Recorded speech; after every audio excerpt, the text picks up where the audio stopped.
My background, I was born in Versailles, near Paris, and I moved down to the south of France where I started dancing ballet.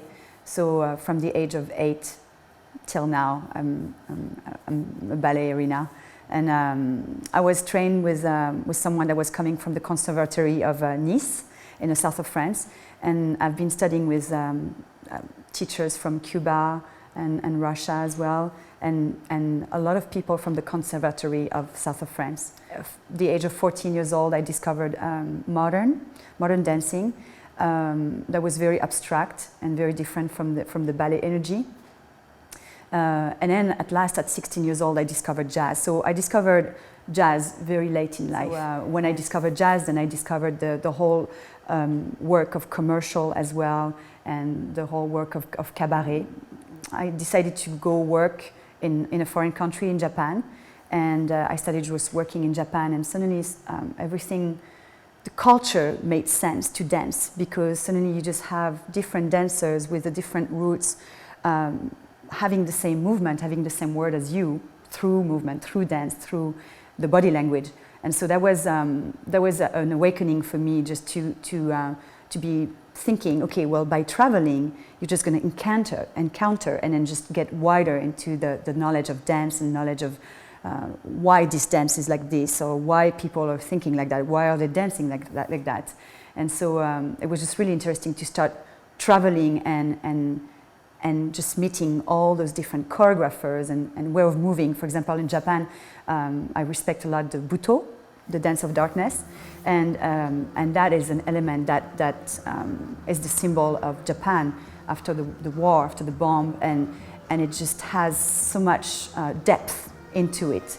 And so every culture, I believe that every culture has its own base and root, and when it's mixed, when it's getting a fusion with other elements of dance, it's getting really rich, and I really enjoyed the culture mixed with the dance. The way I build Les Fleurs is that there's never an entertainment purpose for me.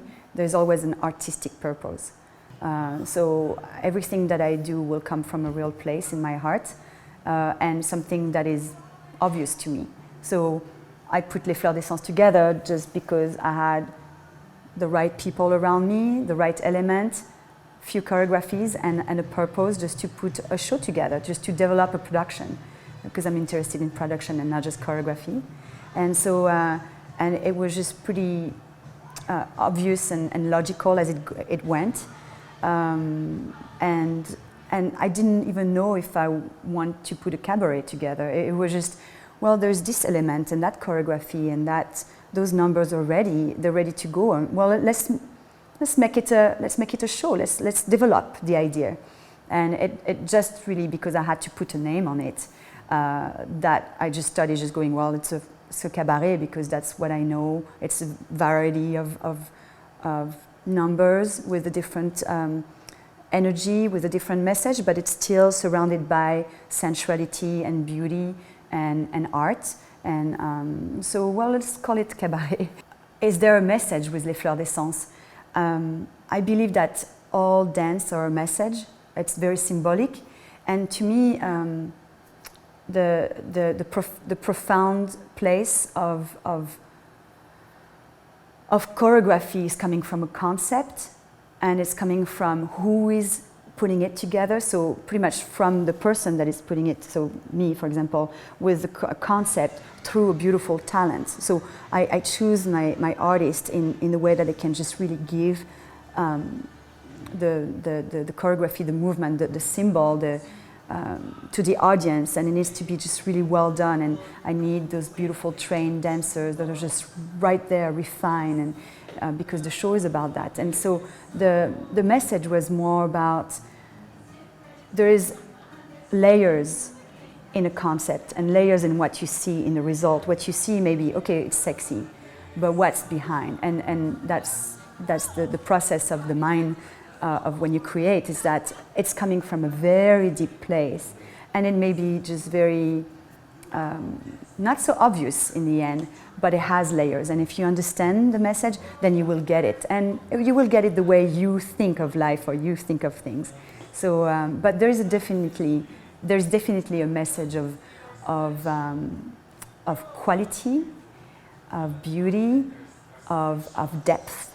You know, when things are simple, then they make sense. When it's too much, then you just don't, you receive too many information. And I believe that maybe it's, the message is, you can just do something quality with sensuality, with the elements that you want, by making it really simple, with a lot of layers in the back. You know, so it's coming from a real place of art. What I expect when I audition dancers in Hollywood is pretty simple. It's placement.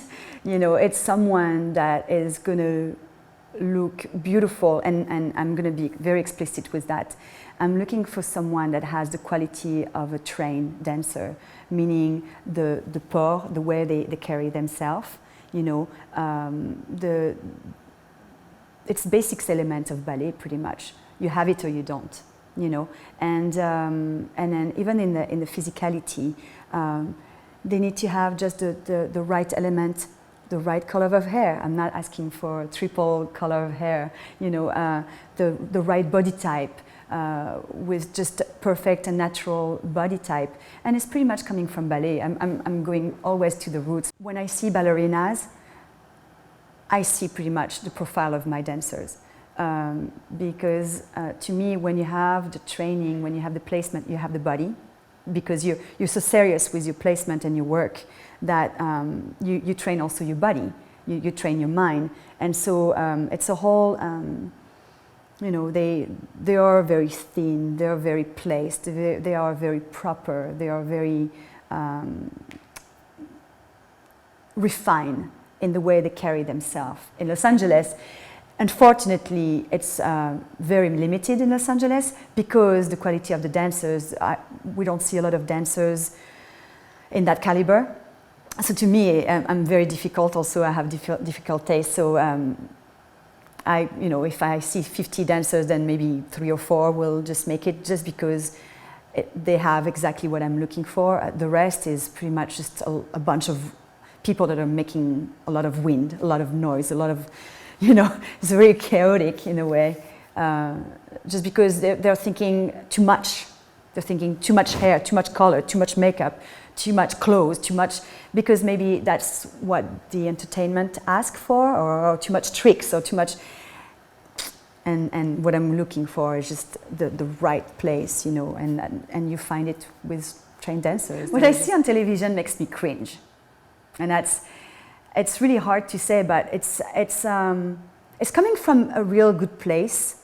When I'm thinking about, okay, why we're going to put a dance show for people to understand dance, so they know what's the difference between an exotic dancer and dancers. Okay, so there's a lot of work, there's a lot of training, but then the choreography and the dances that we see are, to me, little robots in a way. You see a lot of action, you see a lot of tricks, but you don't see a lot of depth in the movement, in the way it's performed. And of course, it's not general. I'm not making a generality, but overall, it's very superficial. Again, a lot of movement. It's so much that you don't understand where it's coming from. And to me, you could also mix the genre, so people can understand. They're not dumb, you know. It's a little bit too mediocre what we give to the audience, instead of just giving them what dance is really about. And it's all related to me in the convention world. I'm going to dance in front of your face. I'm just going to be so there. I'm going to aggress you. And it reminds me of that. It reminds me of the video that we see on TV. It reminds me of the whole dance. It's very aggressive. It's on your face. It's there just to not giving you a moment of peace. But in art, you need peace. You need to get removed. You need to sit back and look at the way it's performed, you know, and so it doesn't have that. It's all about the pounding. It's pounding, pounding, pounding, pounding. And I'm going to do a trick, and I'm going to do a jump, and I'm going to do a split, and ooh, ah. My favorite choreographer is Jerry Killians. And I will say also Maurice Béjart. He was from Switzerland. And Maurice Béjart is pretty much the first one that I recognize and that will call, he's a master to me, just because I'm from France, and that was such a master, such an example of quality and purity in his work and creativity. He's a genius. Whatever you watch from Jerry Killian's will always move on. You recognize his style, but it will just be so different and going in different direction, and with a very simple idea that he builds around the lights, around depth. There's a lot of dynamic in his work, a lot of humor also. Very, very funny what he does. Very, very clever. And I like the way he talks also. The way he presents his dance. He's just very shy about it. He's very, he doesn't give a lot of information. It's just right there. You just see it, you know. And so I love this man a lot. And I like Mats Ek also. Mats Ek is a little bit more abstract, a little bit crazier in a way. It doesn't relate. Some people may like him or not, because it's too much sometimes, or it's too abstract, or it's too crazy. His movement a little bit just too contemporary, but it's always coming from a real interesting place. What makes good and bad choreography? I will say that good choreography comes from a very simple place. Simple placement, simple place, simple concept with a lot of layers. So simple with depth. The reverse, bad choreography, is a lot with nothing. And then also when it's choreographed on people that think that they're dancing, that they're dancers, but don't really comprehend dance, because they went too fast to think that they're dancers, you know. And that's, to me, it's a shame, because to be an artist, to be a dancer, you just need to work on that. So if you are a trained dancer and you have this beautiful quality, you know, being in companies or just having so much talent that you just want to share that with the world. Being in Los Angeles is a tough place. That's for real.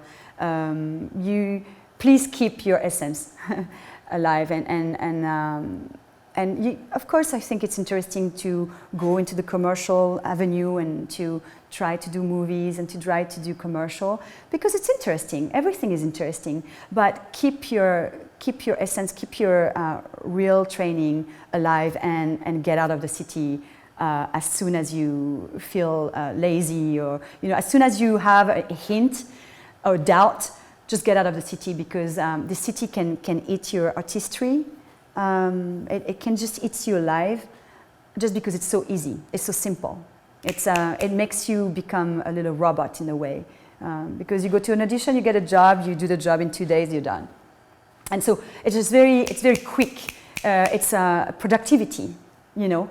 And as you know, of course, you know that when you train all your life, it's to really just make a mark in dance, in history. Once you're a trained dancer that respect art and respect dance the way it is supposed to be respected, and work also, and ethic of dance. Even though you're curious because it's life, you know, you just want to touch things, you want to work, you want to touch the little star, you always go back into your first love. And for example, I've always been completely inclined into company work, but it's even more. It's because media is giving so much superficial work, so much the same product, that I want to go and support companies, and I want to go and understand the artistry behind a company work. So I'm going back even more now, just to be in a theater, to sit down in a theater and just to absorb, you know, choreography and company work and train dancers, or my love forever.